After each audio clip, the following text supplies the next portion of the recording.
খন্দকারে দল করুন, জনতা খন্দকারে দল করেন।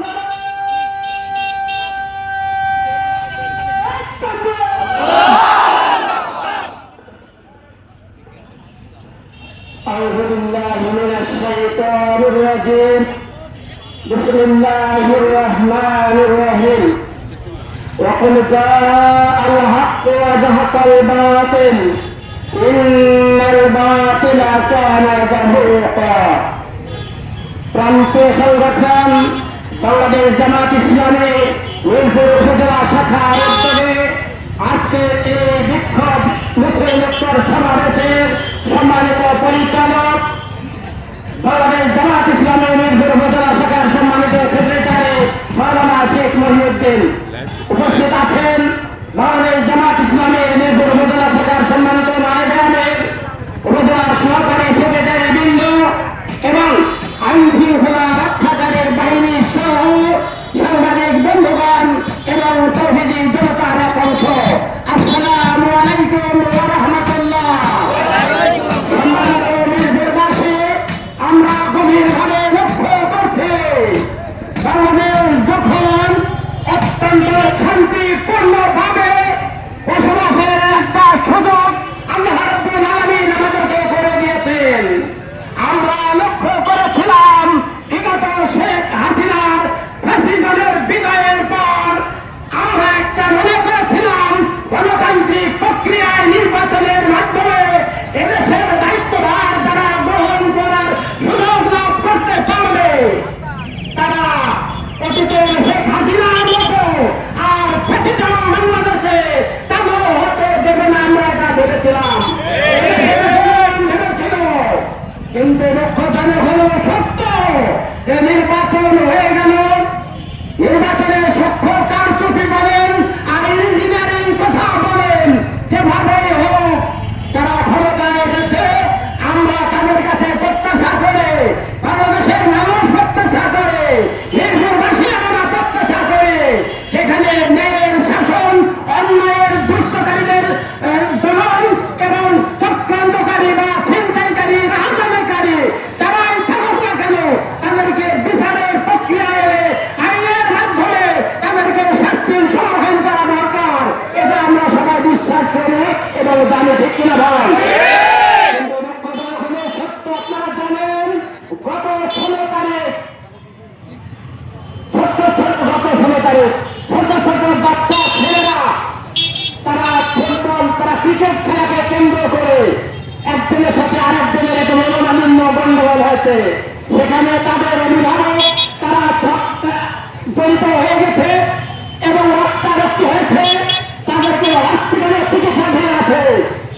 আমরা লক্ষ্য করলাম এই মিরপুর থানারা শুধু নয়, এই খুলনা বিভাগের গণবাহিনীর প্রধান ওই দাসদ গণবাহিনীর নেতৃত্বে কিছু অসৎ চক্রান্তের মানুষেরা যাদের নামে এখনো মিরপুর থানায় ডজন মামলা দায়ের করা আছে। সন্ত্রাসীরা, দাসদ গণবাহিনীর নেতারা বর্তমান সরকার দলীয় কিছু লোকের সহায়তায় তারা এই শান্ত পরিবেশটাকে অশান্ত করার জন্য নিরীহ মানুষের উপরে ঝাঁপিয়ে পড়ে তারা তাদেরকে মারধর করেছে এবং থানায় মিথ্যা মামলা দায়ের করে জামাত ইসলামের নেতা কর্মীদেরকে 21 জন ভাইদেরকে ছোট ছোট বাচ্চা সহ তাদেরকে জেলখানায় পাঠিয়েছে। এর নিন্দা, এর প্রতিবাদ, এর ভাষা আজকে আমরা হারিয়ে ফেলেছি। আপনারা দেখেছেন যা চোর ডাকাতের সঙ্গে, সন্ত্রাসীদের সঙ্গে, আইন ডাকাতের সঙ্গে যারা মানবতা বিরোধী অপরাধের সাথে অথবা কোন ডাকাত লুটতরাজের সঙ্গে পুলিশ প্রশাসনকে অতীতে কোনোদিন আমরা ওই ধরনের তাদেরকে বেরিয়ে দিয়ে তাদেরকে মাথায় রশি বেঁধে জেলখানায় নিয়ে যাওয়ার দৃশ্য আমরা দেখি নাই। আমরা যেটা ভাবি না, যেটা দেখি নাই, সেই দৃশ্য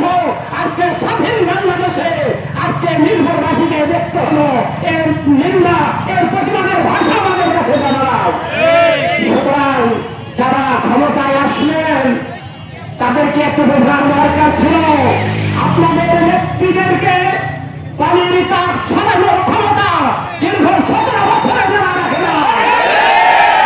ভারতের সহায়তায় তাদের কাছে মুসলিকা নিয়ে বাংলাদেশের ক্ষমতা কুক্ষিগত করে আপনারা ক্ষমতায় এসেছেন। আপনাদের যে আচরণ জাতি লক্ষ্য করছে। ইতিমধ্যে সার, ইতিমধ্যে তেল থেকে শুরু করে এমন কোন জায়গা নাই যেখানে লোটপাটের অভয়ারণ্য বন্ধ আছে। রাস্তাঘাটে চিন্তায় চুরি ডাকাতে আর লোকটারা ব্যস্ত আছেন। আজকে আপনাদের নেতা কর্মীদেরকে সাবান দেন আর বাংলাদেশের মানুষকে একটু শান্তিতে থাকার ব্যবস্থা করে দেন।